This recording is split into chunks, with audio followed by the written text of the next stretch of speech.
Muy buenas tardes para todas las personas que están conectadas en este momento al 18º día del Congreso Internacional de Psicología Online.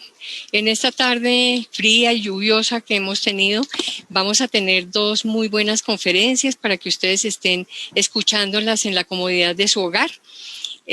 Quiero contarles que este congreso ha sido posible por la iniciativa de Conexiones Consultorías en alianza con la Coordinación de Educación Continuada de la Universidad del Bosque y de la Facultad de Psicología, además por el 8º Foro de Guías y Protocolos de Intervención de nuestra universidad y de la facultad, que actúa como partner académico del congreso.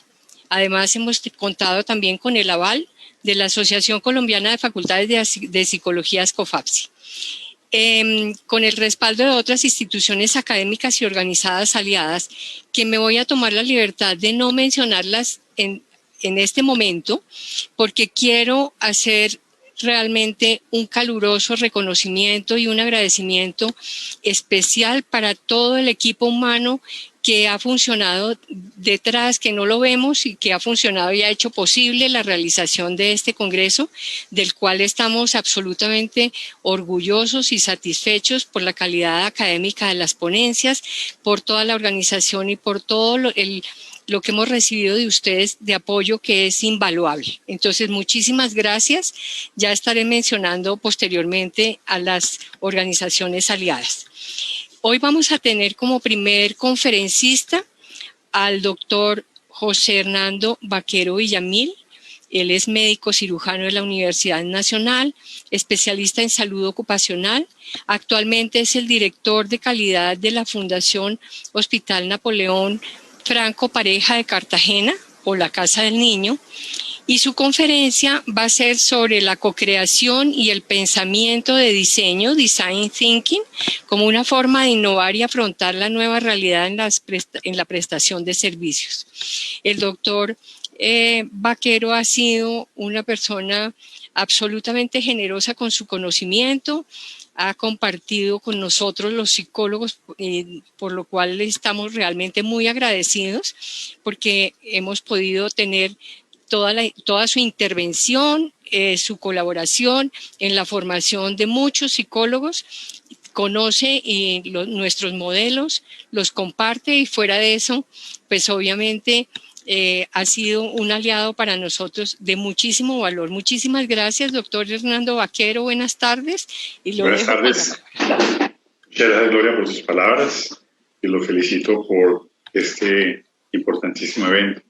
Sí, yo he tenido la oportunidad de compartir con psicólogos del posgrado de Psicología de la Salud de la Universidad del Bosque y he aprendido más de ustedes que de otra manera, y realmente lo que les voy a compartir es sencillamente un trabajo que se ha desarrollado aquí en la Casa del Niño, que llevo ya 2 años y que fundamentalmente se basa en un concepto que aprendí en Bogotá por el año 2009, en una iniciativa que tenía la Cámara de Comercio de Bogotá Innova, y en esa época trabajaba en el Centro de Educación Hospitalaria, hoy se llama Organización para la Excelencia en la Salud. Y era cómo lograr incluir la innovación en procesos productivos. En el año 2012, aquí en Cartagena, el doctor Donald Berwick presenta para Colombia y toda Latinoamérica un modelo que hoy en día es como un motivador, digámoslo así, un driver para las instituciones de salud donde quieren buscar como que su modelo de atención confluya como en 3 dimensiones. Lo llama la triple meta. Esas 3 dimensiones son los resultados clínicos, es decir, la mejor efectividad para el paciente. La otra dimensión es la experiencia del paciente y una tercera es el costo óptimo. Entonces, muchas instituciones en Colombia y en el mundo trabajan con ese enfoque de la triple meta. Y realmente lo que yo he aprendido, sencillamente en este hospital, que como lo decía Gloria, está en Cartagena, que atiende la población más pobre y vulnerable, es como en una institución como el 85% de las instituciones que hay en el país, que es de escasos recursos, realmente la innovación es una herramienta fundamental de co-creación. Y cuando uno habla de co-creación es que tiene que incluir a la otra persona. Uno no puede co-crear solo. Y algo interesante, este modelo, que como les digo, ha sido muy divulgado en todo el tema de calidad y seguridad, es lo que se llama la experiencia del paciente. Entonces, cuando uno mira el tema de la presentación en los tiempos actuales, uno puede como traducir a través de la pintura o la fotografía la mirada a la medicina, desde una mirada en donde básicamente era el sufrimiento, donde el médico era la persona más importante en la vida de cualquier ser humano, a cuando ya en el siglo XX es reemplazado por la institución. Y mire lo que pasa finalmente en estos momentos de COVID. Hoy en día el acercamiento al paciente, la gente se asusta, ¿no? Cuando ven a uno como vestido tipo NASA, la gente piensa lo peor y como uno que genera como mucho temor. Y en ese sentido, todo este tema de la atención centrada en la persona, la atención humanizada, ha sido y será siempre uno de los pilares fundamentales de la relación profesional de la salud con el paciente. Y en ese sentido viene el otro punto importante. El año pasado tuve la oportunidad de estar en un congreso en Sao Paulo con el IGI. Esta es una diapositiva de Jafet Arrieta en la cual decía que cada vez es más importante eso que llamamos la atención humanizada. Pero para llegar a eso, atención humanizada, debemos tener en cuenta a la persona. Es decir, suena paradójico que hoy en día le damos mucha importancia a la persona cuando es el eje central de la atención. Y cuando uno trabaja todo el tema de seguridad del paciente, calidad, casi que su principal idea es todos los días los protocolos, las guías, la lógica, la racionalidad en las decisiones, y se nos olvida del ser humano. Y cuando uno empieza a mirar qué otras herramientas, qué otras experiencias hay en todo el sector no de salud, uno se encuentra que en otras industrias lo más importante hoy en día es la emocionalidad. Y la emocionalidad es la que mueve realmente hoy en día el mundo. Entonces, lo que nos ha enseñado, por un lado, el COVID, es que hoy en día estamos encerrados y que al estar encerrados tenemos que compartir un espacio cada vez más reducido con alguien o que nos genere una emoción positiva o una emoción negativa. Si no hay una emoción negativa, pues como complicado.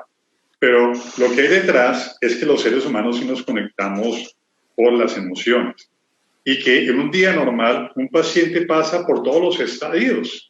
Está alegre, está triste, está deprimido, está con rabia. Y toda esa, digamos, multitud de emociones debemos saberla gestionar. Y esa gestión de las emociones es donde conecta con ese lenguaje de la innovación. Entonces, cuando uno mira otros sectores que han hecho, pues dicen, oiga, usted tiene que centrarse en personalizar. Hay una palabra que es horrible, que es un anglicismo, que es la customización. Tienes que customizar. Y uno va a una conferencia de marketing digital y le hablan de Netflix, le hablan de Google, le hablan de Facebook, que son herramientas tecnológicas que personalizan. Y nosotros diríamos, oiga, sí, yo tengo que empezar a entender, primero, comprender a mi paciente y segundo, poder personalizar, porque si yo personalizo, la única forma de personalizar bien es a través de la emocionalidad.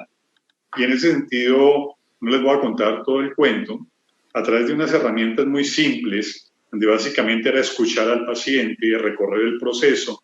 Lo primero que hicimos fue poder entender el entorno. Y empieza uno a encontrarse cosas muy simples y muy novedosas, y es que, por ejemplo, la gente, como nosotros, cuando tenemos dudas, le preguntamos a otra persona que nos genera confianza. Y el 90% de los consumidores confían en recomendaciones de personas conocidas. Y eso suele suceder. Cuando un paciente sale a un consultorio de cualquiera de nosotros y sale con dudas, lo primero que va a hacer es buscar a alguien en el camino que le genere confianza para preguntarle y decirle, oiga, ¿usted qué piensa? Ayúdeme a buscar información. Y con todo eso, trajimos aquí al hospital algo que yo aprendí en el 2009-2010 y quise aplicarlo en un hospital con escasez de recursos que atiende a la población más pobre y vulnerable de Cartagena y de la costa. Y recordaba, muchas de estas transparencias son de esa época, nos decían que lo más interesante para la innovación es poder desarrollar esa creatividad y que todos tenemos un ADN creativo, es decir, que todos los seres humanos por definición somos creativos por naturaleza. Y para poder crear innovación debemos sencillamente poner nuestro cerebro a funcionar en modo creativo. Y en modo creativo, la forma más simple es sencillamente observando y escuchando, observando y escuchando. Y en ese sentido, el mayor reto que yo me encontré, y me he encontrado después del 2009, 2010, es que en las instituciones de salud el problema más grande es desaprender. O sea, uno como que no renuncia, uno quiere seguir con su cuento y todo lo novedoso, de entrada como que uno es refractario. Y ese fue el primer reto que tuve en este hospital y en otros que he acompañado, porque básicamente para poder innovar uno tiene que desaprender. Porque el cómo es muy simple, son herramientas sencillas. Estas fueron las que utilizamos aquí en el hospital, que básicamente en esta metodología de pensamiento y diseño son algunas de las que más se usan. El famoso mapa de empatía, el recorrer el proceso, el journey map, inventarnos historias o el cuento, que es el storytelling, poder trabajar con la gente y escucharlas para poder hacer un modelo Canvas de relacionamiento y con todo eso construir una experiencia deseada. Lo más simple, herramienta número 1, recorrer el proceso, caminar y en ese sentido escuchar y ver a la gente. Es lo que dice la metodología. La puede llamar de forma muy diversa, pero todas tienen un elemento fundamental que es la capacidad de observar. Y la observación es un elemento humano, acompañado de la capacidad de escuchar. Yo me considero todavía, Gloria, una persona que estoy como en modo aprendizaje de escuchar, porque en mi formación como médico éramos más dados a hablar, y hable, y hable, y hable, y hable. El médico habla, y habla, y escucha poco, a no ser que sea su opinión, ¿no? Entonces, cuando uno quiere que lo escuchen, uno ya habla y no le para o no le presta mucha atención a los demás. Y eso es la herramienta fundamental que uno traslada a uno que llama el mapa de empatía. Cómo el paciente, el colaborador, escucha, cómo ve, cómo piensa, cómo siente, qué hace en relación a lo que está recibiendo. Y lo más interesante es que en un hospital como este, en donde no tenemos recursos, en donde no está acreditado, donde realmente trabajamos el día a día con limitaciones, lo que encontramos es exceso de creatividad. Y es un hospital infantil, entonces los niños eran los más creativos. Eran más creativos, obviamente, los niños que los adultos, por obvias razones. Y empezamos con la metodología del POSIT a escuchar a la gente y construíamos algo tan simple como una cartelera en papel periódico, el famoso tema de la experiencia deseada. ¿Usted cómo le gustaría ser atendido? Pero nosotros partimos de una pregunta un poquito más estratégica, es que cuando llego aquí a Cartagena me encontré en la planeación estratégica o el direccionamiento, la palabra calidez en el enfoque estratégico. Ustedes se han dado cuenta que uno va a cualquier IPS en Colombia y tiene misión, ser humanizados, seguros, y tiene un poco de valores, principios, ¿no? Ser confiables, seguros, amables, respetuosos. Aquí tenían la calidez. Finamente elaborada, divinamente redactada, pero que no la entendía nadie. Entonces, cuando fui a la población de estrato 012 de Cartagena a preguntarles para usted qué es la calidez, mucha gente me decía, o nos decía, eso tiene que ver con el clima, con la temperatura, con la fiesta, pero nada que ver con lo que estaba escrito. Y a través de estas herramientas encontramos una serie de palabras en común y las agrupamos como en 3 categorías. Una que llamamos manifestaciones de amor, una segunda que se llamaba saber tratar y una tercera momentos de cariño. Y construimos algo que había aprendido hace muchos años atrás, cuando trabajé en la Fundación Santa Fe, que era el concepto del ritual. Cuando estaba ya con la sesión de la Universidad del Bosque en la trabajo comunitario, en salud comunitaria, yo trabajaba en el área comunitaria de Santa Fe y tenía que ir a comunidades por enseñarles salud. Y había una antropóloga en el equipo y nos enseñaba los rituales. Cómo no ser aburrido en la comunidad, porque un médico dictando conferencias en la comunidad como que no cuadraba. Entonces realmente volví a recordar que la palabra ritual tiene mucho valor simbólico, ¿cierto? El simbolismo a veces es el lenguaje más interesante. Uno mira una telenovela y todos tienen un matrimonio feliz, ¿cierto? Y el matrimonio es cargado de símbolos, todo el mundo sonríe, todo el mundo está alegre. Entonces, al incluir aquí la palabra rituales, digamos, oiga, pues creemos rituales, creemos 3 grandes rituales, uno que vamos a llamar manifestaciones de amor, uno segundo momentos de cariño y uno tercero saber tratar, y los conceptualizamos, aquí los definimos. Por ejemplo, saber tratar es una mezcla de capacidad y habilidad de una persona que le permiten ser empático. Aquí entre nos era como el decálogo de convivencia, las reglas de urbanidad de Carreño que hay que dar, dicho por la gente, oiga, no sea malito, sea humilde. Muchos pacientes nos decían, si aquí los médicos son muy arrogantes, son muy creídos, y es así. O por ejemplo ese de manifestación, es que no le paran bolas, doctor. Uno le dice al médico y no le paran bolas, no me escuchan. No le creemos al paciente, y como el paciente es de un nivel económico y cultural bajito, pues no le creemos menos. Entonces, empezamos a organizar esas 3, como llamamos las categorías, y al final nos inventamos unos rituales que fueron diseñados con todas estas metodologías. Los llamamos, el primero de ellos, soy su anfitrión. Un segundo, usted se preocupa por mí. un tercero siempre dispuesto durante el momento de la estancia aquí en el hospital, y quedaron definidos dos, uno ritual de despedida y uno ritual del duelo. Pero no, la verdad, hemos trabajado muy bien los dos primeros y los otros están como en fase de construcción. Y también sucedió algo paradójico, y es que este soy yo, mi otro yo. Y en Ecuador, cuando estaba con Gloria Sofía Rincón, acompañando una red de hospitales que se querían acreditar, perdón, centros médicos que se querían acreditar con Joint Commission, se me ocurrió la genial idea de ser clown hospitalario. Les presento a mi compañero de viaje, Pancracio Filiberto, y resulta que mi otro yo, que se llama Dr. Hachún, aprendió una metodología muy simple, es cuentos, contar cuentos. Yo no soy literato, no soy novelista, pero lo más simple es contar un cuento. Y como yo no sé, yo me invento los cuentos. Y hay una pedagoga australiana que se llama Susan Perrow, y ha escrito mucho, y dice el valor terapéutico de los relatos, y lo llama cuentos que se aman, relatos que se aman. Y oiga, pues si yo trabajo en un hospital infantil y me pongo mi otro disfraz, pues va a ser mucho más fácil ser empático, porque a un payaso por lo menos se le ríe, ¿no? O sea, a un payaso serio como que no cuadra, ¿cierto? Llegó el payaso, todo el mundo se ríe. Entonces, por más de que tú no te quieras reír, te ríes, y cuando ya te ríes, tu cerebro derecho siempre es mucho más abierto para aquella conexión emocional. Aquí están todas las herramientas que uno usa desde el punto de vista de la metodología, que no me voy a detener en ellas, pero básicamente todo iba bien.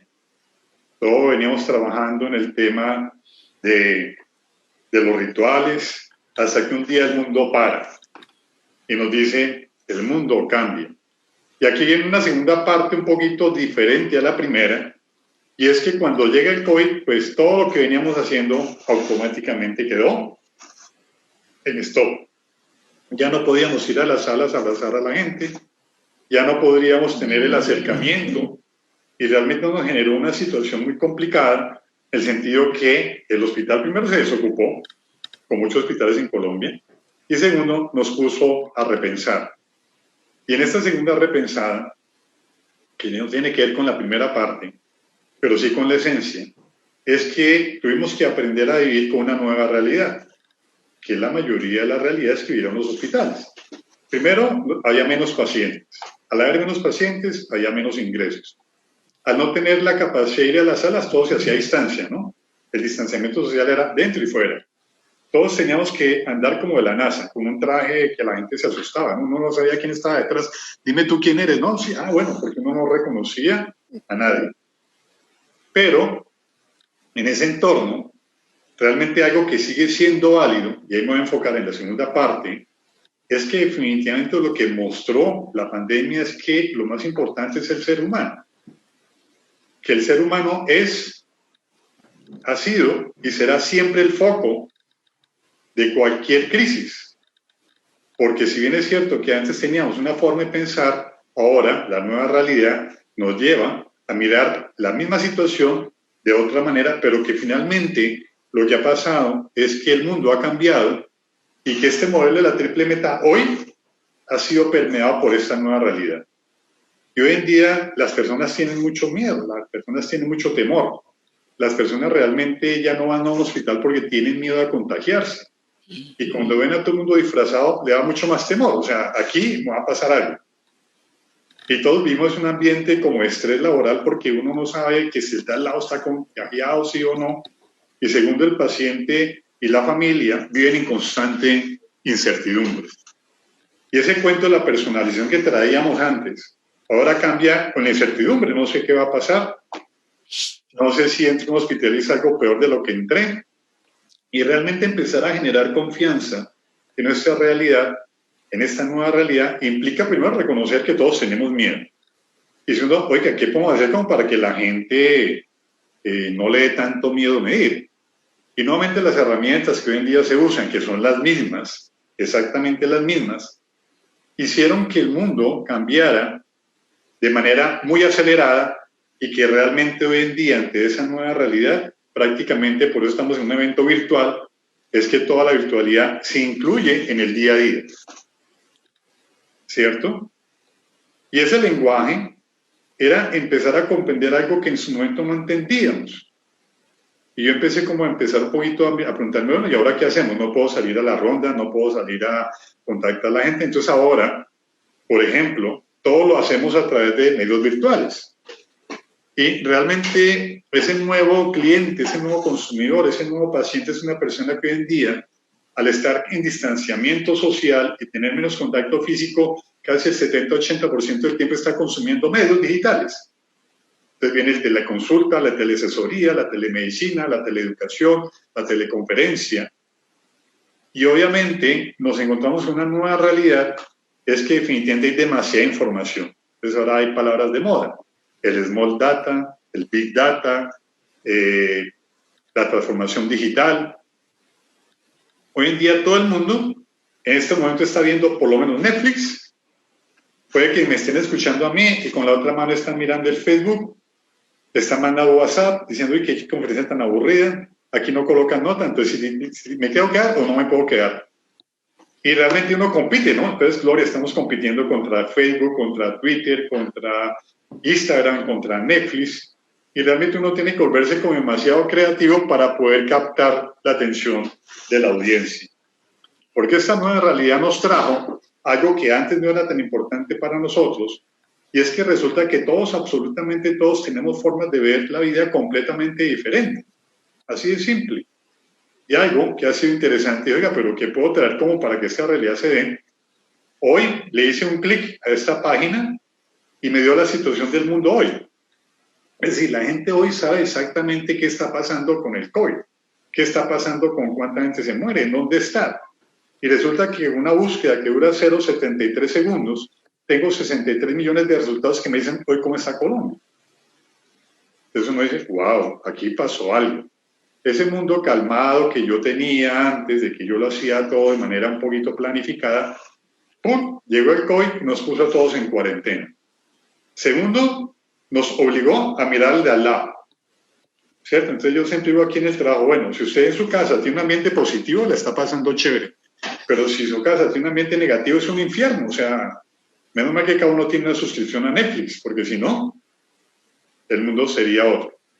Y en ese sentido, realmente lo que ha pasado es que la innovación cobra mayor importancia. Hoy en día una empresa que no innove posiblemente no va a sobrevivir, o su posibilidad de tener un futuro en corto plazo adecuado va a ser muy limitada.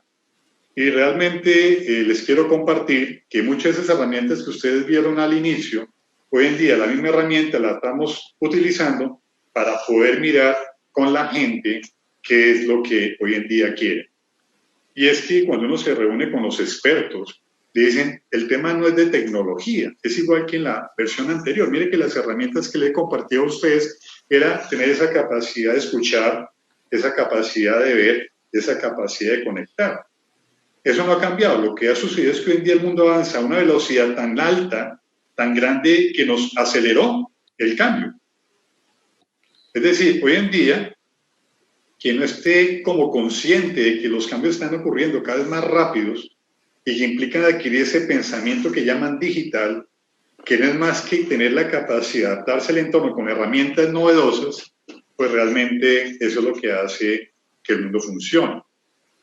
Entonces, digamos que yo me encontré con una realidad igual que ustedes y yo, y es que la primera parte de la historia era como la parte romántica. Todos los hospitales hacíamos cosas para poder agradar, conectar al paciente, para poder vender algo que llamábamos valor alrededor de la experiencia del paciente y la familia de una manera muy vivencial, muy directa, el contacto físico, la sonrisa, la mirada. Llega el COVID, nos dice ahora todo es virtual, clases virtuales, teleconsulta, telemonitoría, teleconferencias, y es más, tenemos exceso de oferta. Entonces, estamos tan demasiado informados, hay tanta información en el medio, que viene la paradoja. Tenemos mucha información, pero no conectamos con el de al lado. Y eso nos pasa. Entonces, hoy en día no tenemos rondas, y las pocas rondas médicas, todo el mundo anda conectado con el celular, con el chat, con el WhatsApp. Entonces, antes era porque fue un gran proceso conectar con la gente. Oiga, sonría, conecte, abraza. Ahora es, no sea malito, dedíquele un tiempito importante al paciente porque usted está adictivo o está adicto a la tecnología. pero viene la paradoja de que la transformación digital es la que busca, por un lado, la sostenibilidad de las empresas, y todas estas nuevas formas de transmitir conocimiento cada vez son abrumadoras. Entonces yo, por ejemplo, cuando ya no podía hacer rondas, aquí los jueves, los miércoles a las 7 de la noche, hacíamos sesiones de clown consultorio, con gente que estaba conectada. Entonces todo es ahora virtual. Obviamente no podía abrazarlo, entonces hacíamos ejercicios para abrazarnos virtualmente, para construir relatos virtualmente, pero siempre queda como la sensación de que hace falta algo. Desde la tecnología no puedes nunca, hasta ahora, superar el encanto del contacto y la emoción. O sea, yo puedo hablar de la emoción, puedo reírme, pero no puedo sentir eso que me hace falta, y que posiblemente una vez el COVID desaparezca, viene la necesidad de volver a lo básico. Entonces hoy en día uno empieza a mirar para dónde va el mundo, y todo el mundo te dice, el mundo va a la virtualidad, al pensamiento digital, a ser cada vez más mejor informados, pero es que la información yo la tengo con un clic. Pero desafortunadamente lo que yo no tengo es esa capacidad hoy de gestionar mis emociones. Es decir, yo puedo tener mi iPad, mi tecnología de punta, y darle un beso a la tecnología, pero no puedo sentir la magia de un beso. ¿Y hasta qué punto, si no logramos balancear lo uno con lo otro, vamos a quedar completamente informados, información excesiva versus cero emocionalidad? Y empezaríamos a recordar todos aquellos momentos que antes vivíamos, que nos generaban mucho valor y que posiblemente eran tan, entre comillas, poco estimados, que no le parábamos bolas. O sea, era la cotidianidad, lo cotidiano. Hoy en día, cuando no lo tenemos, posiblemente lo que ustedes ven ahí, hoy en día cuando yo muestro transparencia, la gente dice, ay, como qué viejas épocas, eso fue hace 5 meses, ¿sí? Ay, qué mundo tan bonito, qué cosas tan chéveres. Eso yo me sentía alegre y feliz, y les quiero compartir, espero que me funcione, algo de lo que hacíamos antes.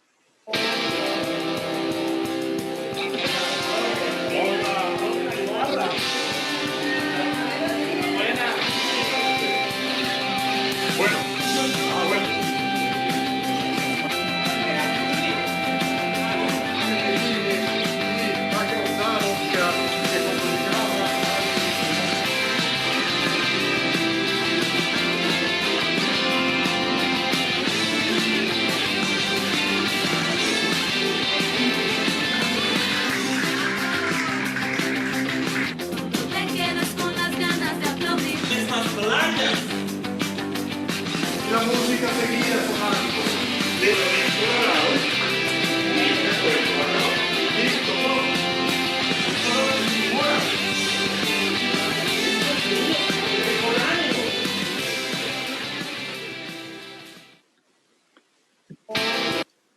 entonces yo creo que lo que no podemos perder antes y después del COVID es el sentido de humanidad, lo que realmente tenemos. Porque miren que eso no se pierde. Y ahorita el gran temor es que con toda esa presión que tenemos del entorno, los logos tan digitales, pero tan fríos, que ya poder comprender una emoción va a ser como un acto de ciencia ficción. Este es el hospital por dentro. Y realmente algo que yo veo hoy en día es que definitivamente hoy valoramos más aquellos momentos que eran pequeños, cortos, donde había mucha conexión emocional, a cuando hoy en día estamos encerrados y no tenemos con quién compartir, porque tú puedes estar conectado con medio mundo, pero nunca va a ser igual esa gestión de esa emoción, de sentirla. Uno puede hablar de un beso, pero sentir un beso es muy diferente, igual que no, uno puede ir a una clase de vinos y te cuentan el vino, pero disfrutar el vino solamente se puede probándolo. Y precisamente en estos días, hablando de todo lo que originó esto en Cartagena, que fue el tema de la calidez, realmente decía que no importa la virtualidad, no importa el momento, nosotros los profesionales de salud no podemos dejar ser humanos. Y cuando yo trabajé con la gente acá, como ustedes se dan cuenta en el video, yo venía acostumbrado a trabajar con hospitales de todo era súper perfecto, ¿no? La cama, la habitación unipersonal, toda bonita, y encontrarse un pabellón donde hay 12 camas en un espacio, donde muchas veces tenemos una silla porque no hay más, donde la gente más pobre y humilde tiene que compartir porque, y cuando no existen esas barreras físicas, la gente obligatoriamente tiene que compartir, la gente comparte. Entonces aquí hay mucha solidaridad que entre otras cosas es natural. Yo creo que a veces lo decía muchas veces de manera un poquito jocosa, y es que como que a medida que uno sube el estrato se vuelve más individualista, ¿no? Entonces uno en Bogotá, en el apartamento, uno no conoce al vecino, ni le interesa al vecino. Entonces las barreras físicas son interesantes porque yo no tengo que conectar con el vecino. Y lo que uno ve en el hospital es que la gente más humilde, más fuera, al no tener barreras, le toca compartir. ¿Sí? Entonces aquí, como no hay barreras, le toca con el de al lado compartir, pasar la noche, darse aliento, porque solamente hay un equipo de enfermería muy reducido. Y escribí estas palabras: la calidez en la casa del niño solo puede ser creada por seres humanos que entendemos que más allá del conocimiento médico hay un universo llamado paciente, y que en ese mundo lo más importante no es el conocimiento, sino la cercanía y el poder de amor que transforma a través de una mirada cálida, una sonrisa tierna y una palabra amable. Y en ese sentido no importa si es a través de la plataforma virtual o a través del contacto físico directo o a través de los 2 metros de distanciamiento. Porque una cosa es el distanciamiento físico y otra el distanciamiento emocional. Mucha gente hoy en día puede estar conectada con toda la tecnología de punta, transformados digitalmente, pero estar distanciados emocionalmente. Y realmente, en ese sentido, lo que ha sido siempre el eje fundamental de la innovación y la creatividad es la conexión con la emoción, no necesariamente con la racionalidad. Creo que ahí terminó mi presentación y quedo abierto a las preguntas. Bueno, aquí hay, muchos saludos y felicitaciones por la conferencia, y alguien comenta que qué importante es la humanización en este ámbito de la salud. Y yo quisiera añadir un poquito a este comentario, es que es increíble que hablemos de humanizar las profesiones que básicamente son humanizadas en sí mismas. O sea, uno como hablar de que la medicina, humanizar la medicina, cuando la medicina en sí misma pues es una profesión humanizante, ¿no? Entonces, bueno, pues esperemos. Yo creo, Gloria, y perdón que te interrumpa, escuchando otra conferencia en estos días, tenía algo de cierto. Yo creo que lo que hemos cambiado ha sido desde la formación, ¿cierto? Todavía la formación sigue siendo muy parecida. Yo aquí traje un hospital universitario de la forma como aprenden los estudiantes y no ha variado mucho.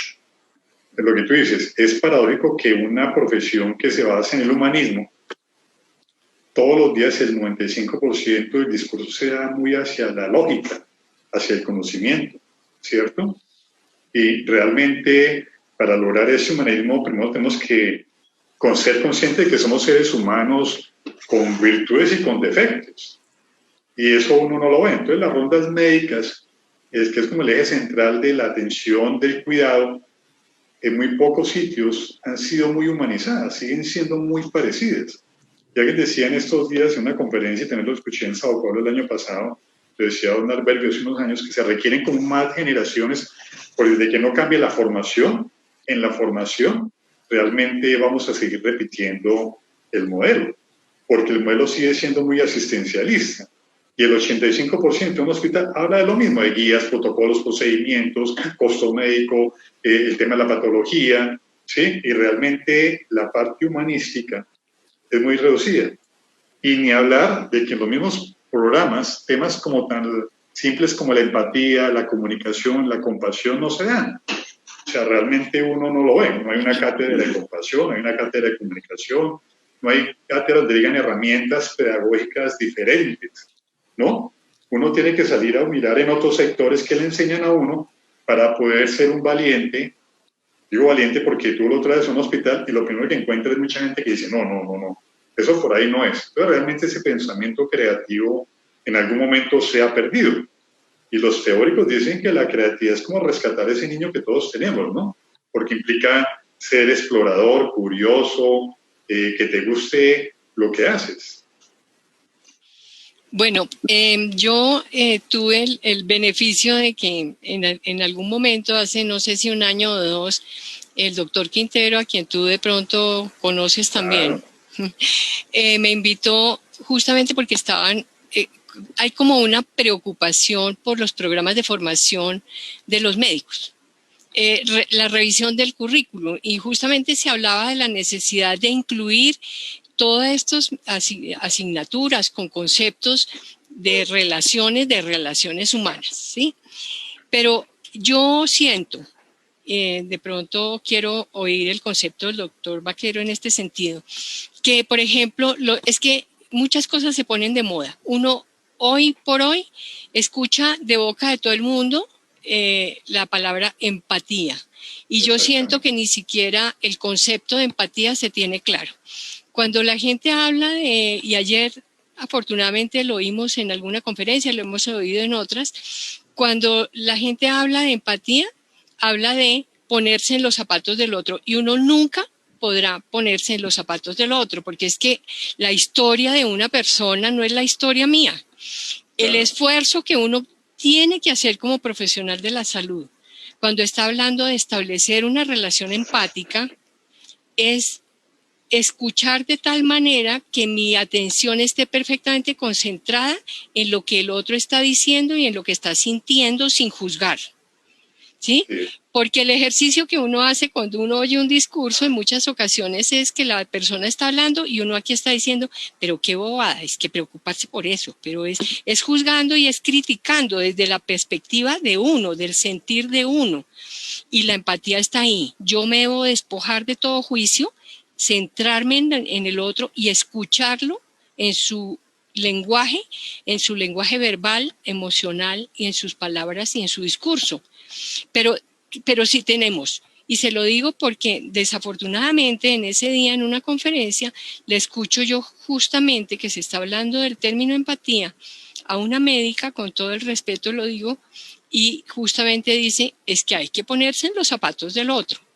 Mientras sigamos sin clarificar esos conceptos que son básicos en las profesiones de la salud, pues obviamente que no vamos a poder establecer una relación empática, porque es que ese no es el ejercicio. Y me parece importante hacer esa claridad. Discúlpeme, doctor, que me haya tomado el tiempo, tenemos unos minuticos, porque realmente es obligación nuestra clarificar estos conceptos, que finalmente los entiendan. Porque si no, no vamos a hacer el ejercicio como toca hacerlo y no vamos a conseguir realmente lo que estamos pretendiendo entre un paciente y un profesional de la salud. Establecer una relación empática, respetuosa, de escuchar al otro con atención, sin juzgar, tratar de entenderlo desde su ser, desde su sentir, desde su emoción. Y eso es un ejercicio difícil, eso no se hace en una sesión, ni en un encuentro, eso se construye. Así es. Entonces es importante que empecemos por eso. Yo, escuchándolo, doctor, y justamente de pronto estábamos hablando con David en el día de hoy y decíamos, hemos oído cosas tan interesantes, estas conferencias, fruto de la investigación, modelos construidos, etcétera, pero yo siento que nos toca ahora empezar a divulgar lo que se hace, a compartir. Yo que lo estoy escuchando en este momento y me imagino que todos los que lo están escuchando dirán, ¿por qué no compartir ese modelo tan maravilloso de relación y de sentir y de todo? Una vez que ustedes lo terminen, lo prueben, miren la efectividad, validen su modelo, empezar a divulgarlo y hacer como ese acto de responsabilidad social de empezar a divulgarlo en las otras instituciones de salud, ¿sí? Porque es en su tema y en los otros que hemos escuchado. Hemos escuchado unas conferencias magistrales realmente.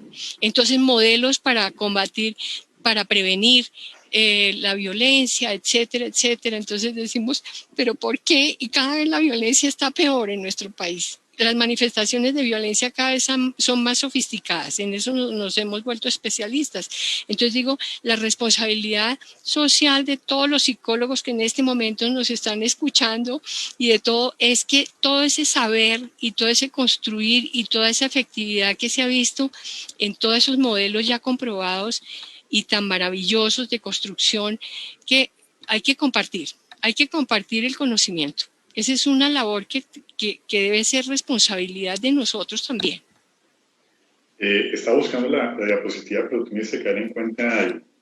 Yo la metodología la conocí hace muchos años, 2009, 2010, un proyecto llamado Bogotá Innova. ¿Y qué con la metodología? Acompañando en Ecuador a esa red de instituciones para que se acreditaran con Joint Commission, yo tenía que conformar equipos.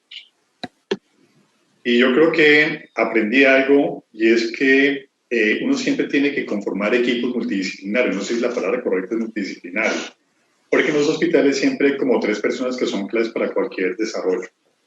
1, enfermería, que es clave. 2, los psicólogos. Desafortunadamente, Gloria, aquí no tengo psicólogos de la salud, no psicólogos clínicos. Y 3, todo el equipo que trabaja con la gente. Y eso que tú dices es cierto, porque cuando uno va a montar la metodología, aquí partimos de algo que está escrito en letra de molde, la calidez, lo que el hospital había definido desde su direccionamiento. Pero empezar a tratar y traer todos estos conceptos acá, que salieron al final, pues uno tiene que sentarse primero con gente que tenga diferentes visiones del asunto y que ayuden a moldear, porque eso todos los días se construye, por eso lo llamamos rituales, ¿cierto? Porque realmente, por la diversidad de pacientes que vienen aquí, yo, por ejemplo, no tengo herramientas ni conocimientos que por ejemplo, un psicólogo sí, que ayuda y aporta más valor que un médico haciéndolo todo. Entonces, el trabajo en equipo es clave. Segundo, darle importancia a lo obvio. Yo he aprendido, o sea, a mí me ha tocado la fibra porque, imagínate lo que dicen la gente, es que no me escucha, no me paras bolas, y yo tengo ese pequeño problema de formación, y es que yo como médico fui formado para hablar y hablar y hablar y hablar, y lo más importante es lo que yo digo, y no digamos mentiras. Las otras profesiones de salud, uno de médico como que consideran que lo que ellos dicen es como menos importante. Y eso ha venido desde esa formación que nos metieron en la cabeza, eso, porque para ayudar, para aprender a escuchar, yo tengo que darle importancia a todos, digamos, de igual manera. Entonces, digamos que aquí nos encontramos con lo obvio. Y segundo punto, es que definitivamente uno requiere es que haya liderazgo. Algo que yo decía mucho cuando daba las clases de psicología de la salud en el bosque, yo decía, es que ustedes deben ganarse el respeto entre las instituciones, que saben más de psicología ustedes. Pero muchas veces, si no hay liderazgo, igual que en enfermería, no se mueve. Y es lo que pasa también en los equipos de calidad. Cuando enfermería no tiene liderazgo, ninguna iniciativa prospera. Pero el liderazgo es un elemento tan fundamental porque para poder construir esto que suena simple, esto fue el fruto de diferentes saberes. Yo no me lo acepto. Yo lo único que hice fue compartir la metodología y la gente la fue como construyendo. Aquí hay una psicóloga que es espectacular, se llama Silvana, y esa mujer se empoderó, aportó, o sea, ya exceso, ¿no? Exceso de... y nadie más sabe. Entonces, obviamente, en temas tan sensibles como el tema de la empatía, el tema de comprender a la gente, uno requiere gente que sepa más que uno, porque la construcción tiene que hacerse con un conocimiento adecuado, no con una improvisación. Y yo sí creo que estos modelos de innovación no son fácilmente construibles, porque primero requieren trabajo en equipo. Y trabajo en equipo implica que cada uno aporte su core, su competencia básica, y que se respete la mirada. Y al final uno, mediante un consenso, construye algo que sea lo mejor posible. Nunca hay una solución perfecta. Y ustedes vieron que este hospital, a diferencia de los que yo conocía, que eran todos bonitos aquí, es un hospital que vive como el 80% de hospitales de Colombia, sin recursos, la gente, con lo que hay, ¿cierto? En urgencias tenemos sillas RIMAX, no hay más. Pero no puede faltar esa mirada tierna, esa mirada cálida, porque cuando hay limitación de recursos, lo que debe sobrar es emocionalidad. Eso no requiere sino una actitud. Eso no requiere ir a comprar una dosis de emocionalidad en alguna IPS o tener una autorización de la EPS para ser emocionalmente positivo. Y mire lo que la gente decía, yo quiero que la gente me abrace, yo quiero que la gente me pare bolas, yo quiero que la gente me abrace, que sea, mire, que sea cortés. Tú vieras el tema de la humildad, cómo salió. El tema de la humildad y la amabilidad era lo que más salía en gente que supuestamente ha pasado por escuelas de medicina, por escuelas, sí, que gente formada, que estructuralmente somos profesionales, técnicamente hablando. Bueno, doctor Vaquero, ahí tocó un tema interesante y yo me imagino que todos los psicólogos de la salud que lo están escuchando dirán, bueno, vamos a llegar a Cartagena, el doctor está necesitando una psicóloga de la salud en el equipo. Y hay otra cosa que usted me hace pensar y es, usted habló de equipos interdisciplinarios, ¿no? Y yo diría que realmente, en mi experiencia, yo diría que se da más los equipos multidisciplinarios en donde cada cual es como una colchita de retazos donde cada cual pone su saber, pone lo multidisciplinario. Pero yo diría, y es una invitación, y yo creo que a través de esta conferencia es importante, más a constituir equipos transdisciplinarios, o sea, donde construyan conocimiento en equipo, todos juntos, no es el pedacito de que cada cual sabe de su disciplina y aporta el pedacito de su disciplina, sino construir conocimiento entre todos. Y hay que hacer ese esfuerzo de abrir el espacio para trabajar en las instituciones de salud en ese tema. Entonces es una invitación también, yo no sé usted qué opina, qué experiencia tiene en ese sentido. Mira, yo trabajé en la Santa Fe del año 97 al 2006. ¿Sí? Y en esa época yo siempre me encuentro en algunos foros con los farmacéuticos, químicos farmacéuticos. Yo les digo, en esa época un químico farmacéutico era una persona que estaba por allá metida en un cuarto de San Alejo que nadie veía. Hoy en día, para cualquier proceso de seguridad y acreditación, tienes que tener la asesoría farmacológica. Entonces, hoy en día los químicos farmacéuticos son elementos, personas muy importantes dentro de cualquier organización.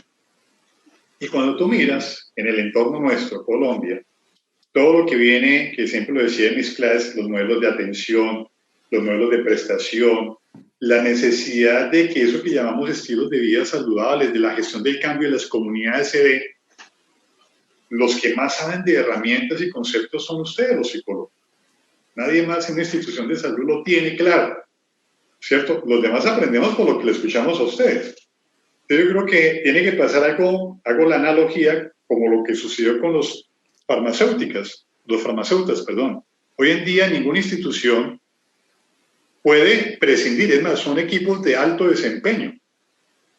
Y en ese sentido, hace muchos años ni siquiera figurar, hoy en día no puedes prescindir de. Yo creo que el tema del equipo, clave, en un equipo transdisciplinario, que me gusta la palabra tuya, el liderazgo de los psicólogos debe ser fundamental porque deben ganarse un espacio para poder cambiar.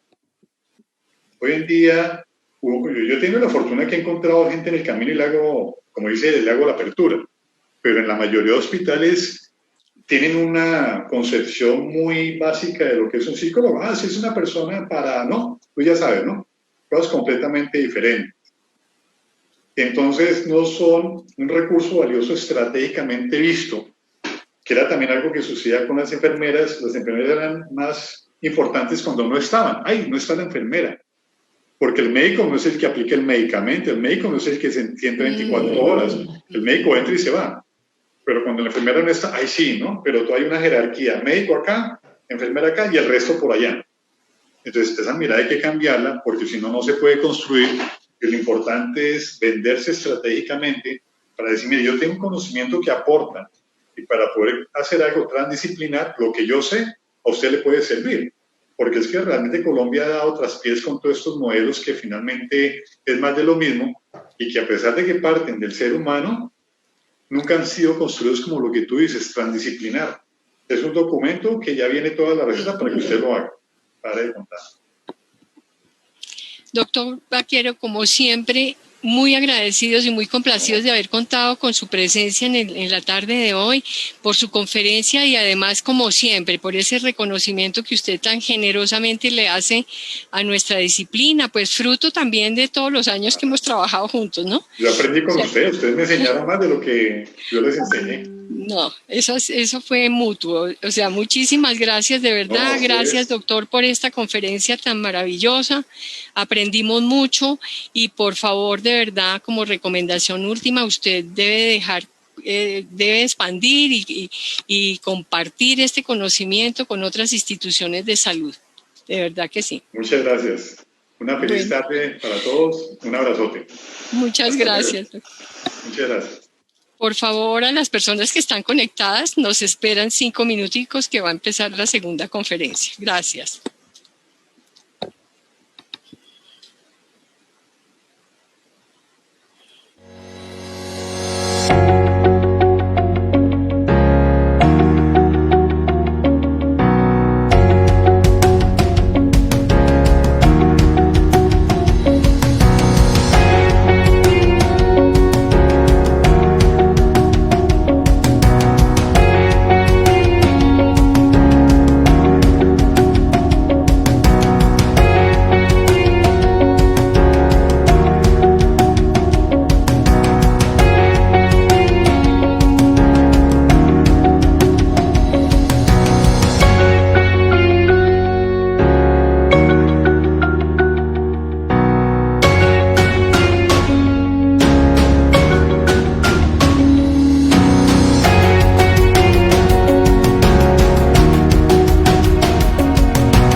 Internacional de Psicología Online.